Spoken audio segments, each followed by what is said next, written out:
Imagine this for a moment. You are the CEO of a huge manufacturing company. You produce steel, chemicals, or automobiles, the very industries that built the modern world. Your factories are in Germany, Europe's economic powerhouse, a country famous for engineering excellence, discipline, and efficiency. But now it's 2023.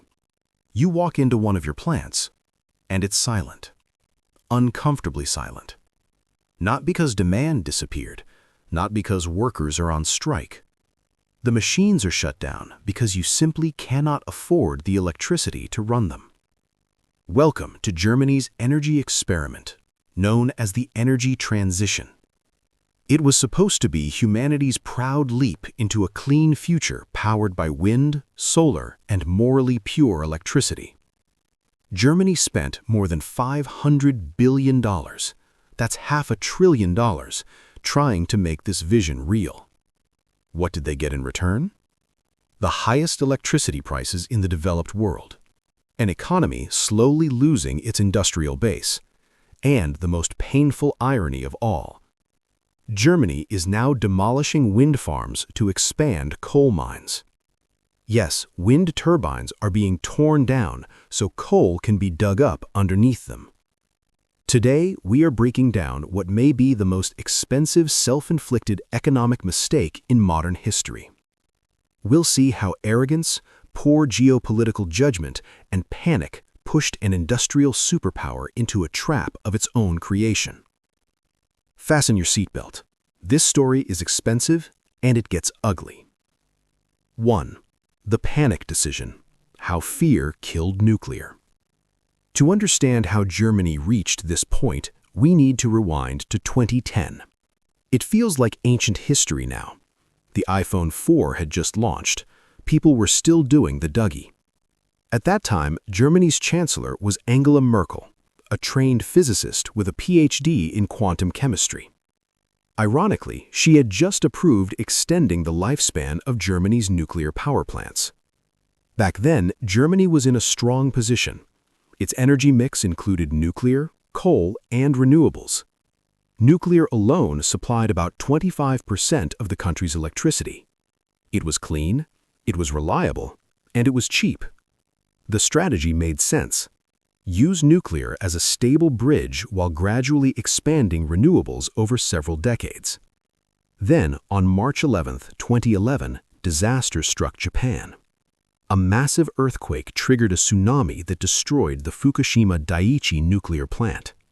It was a tragedy, but it happened 5,000 miles away, in a seismic zone at a 40-year-old reactor design. Germany, for the record, does not experience tsunamis.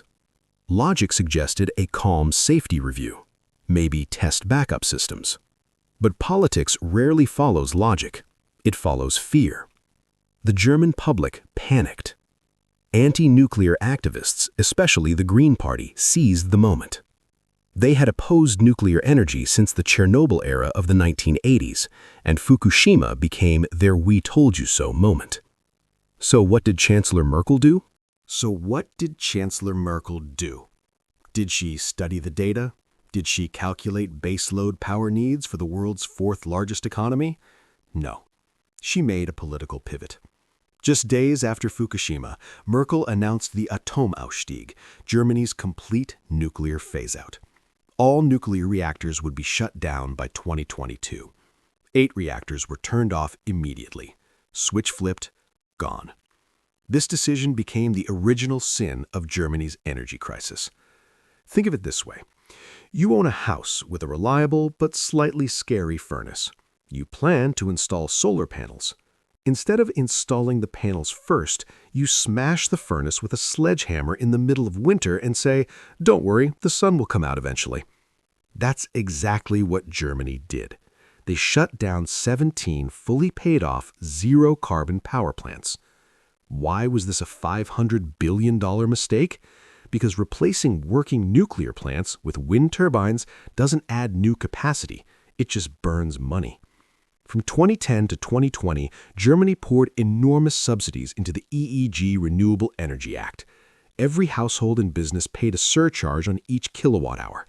Electricity prices soared to nearly 3 times the US average. And here's the brutal punchline. After spending hundreds of billions, Germany's carbon emissions barely changed for a decade. Why? Because when the wind stopped blowing and the sun disappeared, which happens often in Northern Europe, nuclear plants were already gone. So Germany burned lignite coal, the dirtiest fossil fuel on Earth.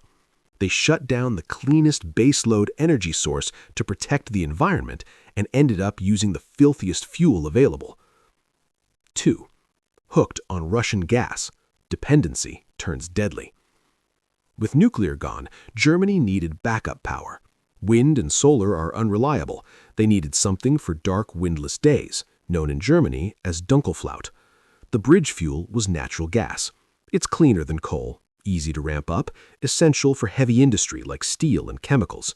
But Germany lacked domestic gas. Enter Vladimir Putin.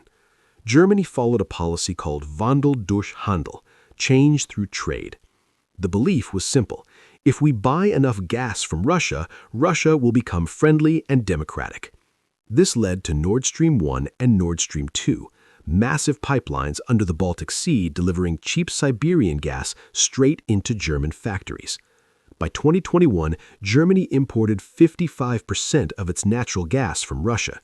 The entire manufacturing model, BASF, Bayer, Volkswagen, depended on this gas flowing forever. Warnings came from everywhere.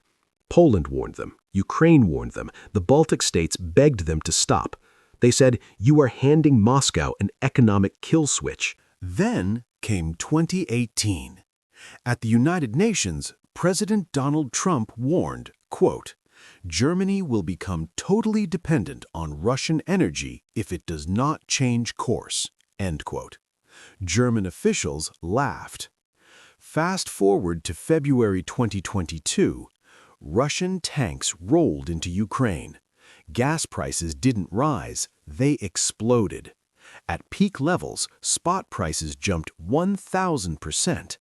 That factory owner from the beginning, his energy bill jumped from $1 million a month to $10 million. Impossible to absorb, impossible to pass on. The government panicked.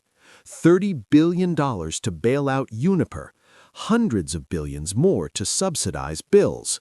Germany had no nuclear backup. It rejected fossil fuels ideologically, and its main gas supplier became an enemy. Economy Minister Robert Habeck from the Green Party had to travel the world begging for LNG, liquefied natural gas. LNG is far more expensive than Russian pipeline gas. The era of cheap German manufacturing was over. 3. Deindustrialization. Goodbye, made in Germany. To see the real damage, look at Ludwigshafen, home of BASF. That single site consumes as much gas as all of Switzerland. In 2023, BASF announced permanent downsizing in Europe.